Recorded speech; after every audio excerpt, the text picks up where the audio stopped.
Ang dali nilang dumami dito sa ating munting garden. Ito guys yung mga ornamental plants na bumalik po dito sa ating munting garden. Hello everyone, ito po si Charching ng Succulent Davao and welcome sa ating YouTube channel. And for today's video, so ito guys yung ating napakagandang golden photos or neon photos. So yan. At yan guys yung dahon ng ating neon photos na ayan, hindi siya masyadong neon yung color niya. So nag-iiba. Depende po yan sa nakukuha po niyang sunlight. So heto yung ating iba pang variety ng photo. So ito ay yung Enjoy ata to siya guys or Pearl and Jade. Pearl and Jade. Ayan. So, ano kasi yung kanilang dahon ay parang magkapariha. Pero, ano, yung enjoy natin guys ay iba po yung forma ng dahon sa Pearl and Jade. So, yan. Nakakalito po yung kanilang dahon. So, ganyan po ako mag-propagate ng ating enjoy. Dahil medyo nahirapan ako sa cuttings propagation. So, ang ginawa ko guys, ayan, pinatong ko lang siya dyan sa pangalawang pot para mag-produce siya ng roots. So, yan, meron na po yung roots. And then, heto yung bago. And then, ayan guys, at so, ito at dahil, ayan, nakabao na yung kaniyang roots. So, ayan, pwede na natin siyang i-cut guys kasi, ayan, meron na pong lumabas na ano dyan na yan meron na siyang baby. So yan, pwede ko na siyang i-cut kasi ayan, para ano yan, lumaki yung kanyang bagong sanga, bagong pop. Ayan, so yan, at yan yung isa natin na propagation. So ganyan po ako mag-propagate ng ating ano to siya, Enjoy o Pearl and Jade. So, yan sila guys. So, hindi ko sure yung ID nito. Nakakalito kasi sila. So, yan ato, meron na siyang ugat. So, ipaikot lang natin to guys dito sa ating pot para, ayan, yung ano niya, ugat, kumapit dun sa roots, sa soil. Ayan, sorry, sa soil. Ayan. And then, yung iba nating putos ay ayan dito. Ayan, heto yung isa. So, sobrang lalago nila. Before guys, ay sobrang nahirapan ako dito sa ating plant. So, kanina ay nadiligan ko na to. So, ayan, at medyo alive na yung ating plant. So, ang dami niyang bagong ano, ayan, talbos. Ayan. So, heto pwede na natin itong i-cut. So, ngayon guys, pakita ko po sa inyo yung isa kong proseso ng pag-propagate nitong ating plant para hindi po masayang. Kasi before, after kong i-cut, ano ko na agad direct ko na siyang itinatanim sa soil. So, nasisira po yung ating photos.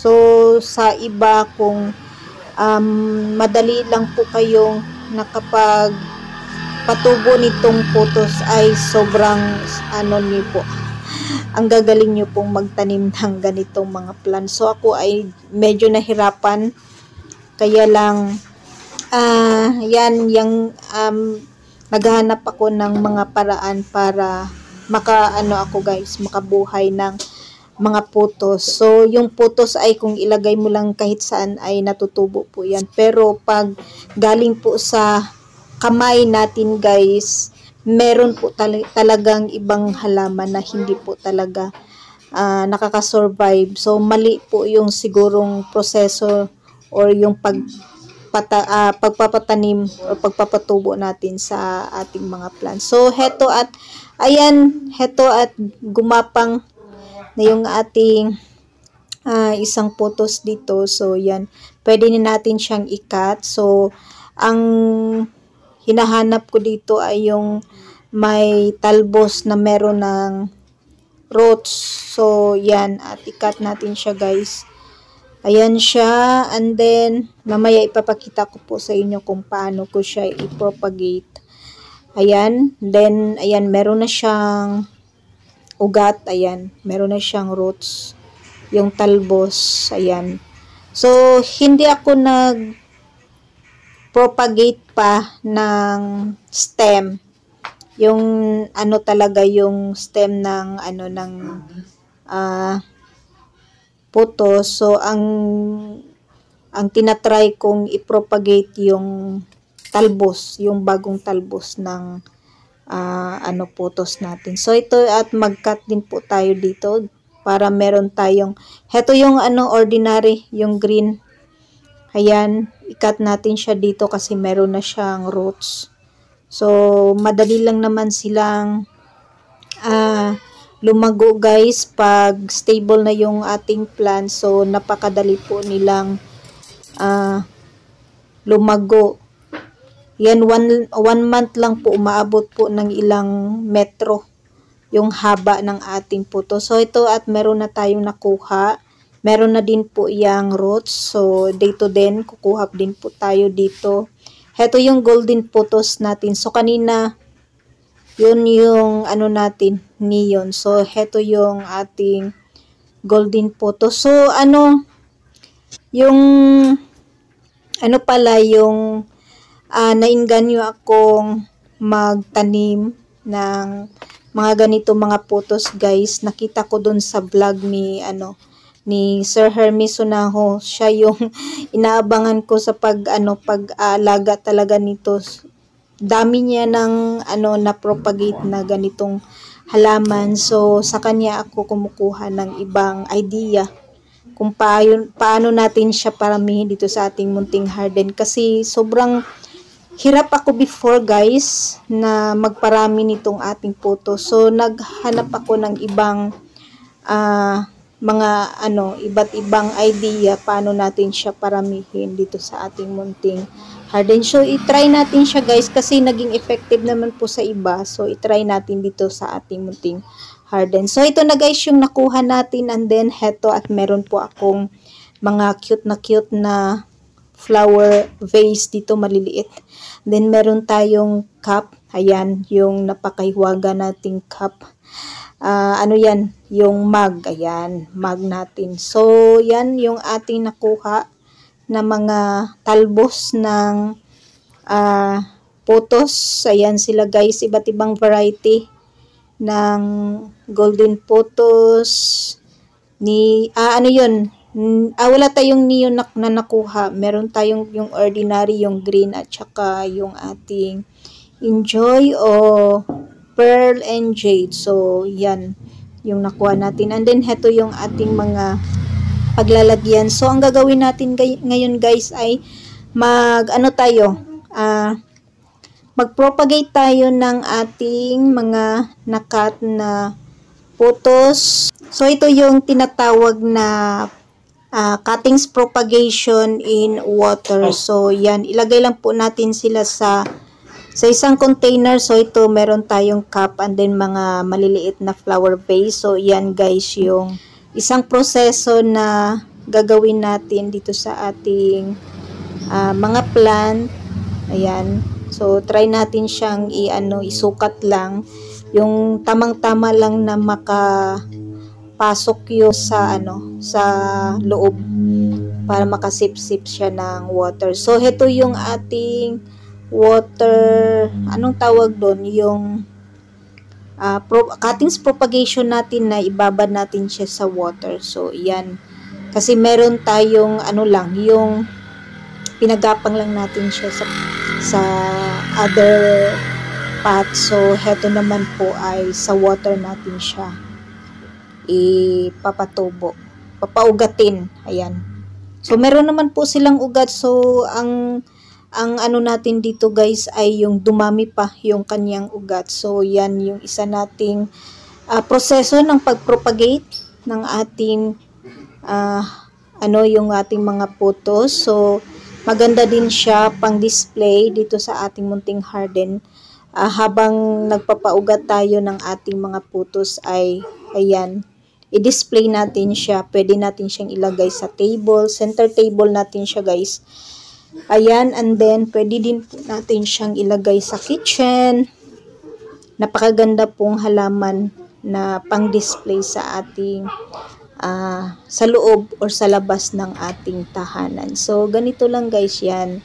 Sukat lang natin, ayan. So, okay na to. Ito na size. Para dito sa ating cute na flower vase. Ayan siya. And then, mamaya ay lalagyan po natin to ng water. So, ang gagamitin nating water dito ay rainwater. Pwede din po yung mineral. So, wag lang po yung tap water kasi mataas po yung chlorine nun. So, hindi po maganda sa ating plant. So, yan guys, at aayusin lang po natin yung ating mga halaman.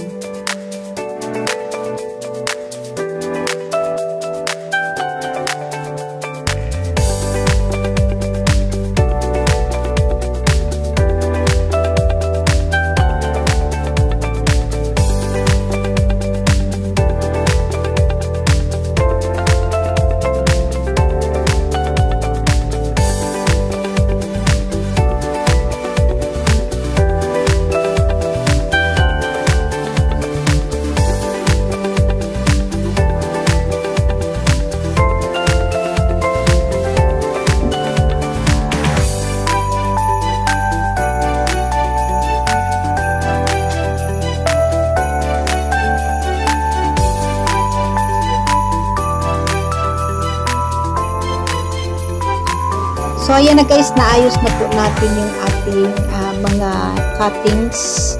Ayan, so ilagay na natin siya dito sa ating mga sa ating mga cactus. Ayan, dyan natin sila ilagay. So, ayan, at ayan yung ating syngonium. So, ayan, at para meron naman pong kasama yung ating syngonium. So, dito natin ilagay yung isa nating cuttings propagation. So, mamaya po ay mag-spray ako ulit ng ating mga cactus dito na side kasi ayan, super dry. So, pag meron na pong araw ay saka po tayo magdidilig ng ating mga cactus. So, ito at nailagay po natin yung ating isang propagation dito guys. So, ayan siya yung ating napakagandang mug. Ito yung golden mug natin. Ayan. Napakaganda niya. Na binili ko to sa isang dito sa isang hindi siya shopping mall. Store dito sa amin sa Davao. Napakaganda niya. Matagal na to. Mga 5 or 6 na piraso po yung kinuha kasi ang ganda niya. Sobrang ganda. Hindi siya nag-fade. Hindi siya nag-fade, guys. So, ganyan yung kulay niya, gold. So, ito yung isa. Ayan, dyan ko siya ilagay. And then, ito yung isa maliit. So, dito naman po natin siya ilagay sa isang, ayan, sa may bakante. Katabi nung niya, yung nauna natin, ayan. So, yan sila, guys. And then, so, siguro, pag kukonti na lang yung kanyang water ay magdagdag na lang po tayo ng tubig. So, yan yung ating mga plant dito na side. So, sobrang dehydrated na nila. So, siguro dito na natin ilagay yung isa para maganda tingnan. So, ayan, sobrang cute na. Bili ko to sa sa isang Japan surplus store dito sa amin. Ayan. Sobrang cute. Meron akong nakita na mga yung ibang ceramic na yung yung anong tawag doon, yung parang ginagawang flower vase. Ayan. So, pwede natin siyang lagyan ng ganito. So, siguro next time na balik ako doon sa store ay bibili tayo ng mga magagandang pot. So, yan guys, yung isa. Yan, sobrang ganda, cute. Ayan, sobrang cute nito. Ayan siya guys. So, yan guys, yung ating isang proseso ng pagpapaugat, pagpropagate ng ating mga putos dito sa ating munting harden and then yung ating caladium. So, yan guys ang update sa ating mga plant dito sa ating munting harden, and that's for today guys. Maraming salamat po sa inyong panunood dito sa ating YouTube channel. Thanks for watching.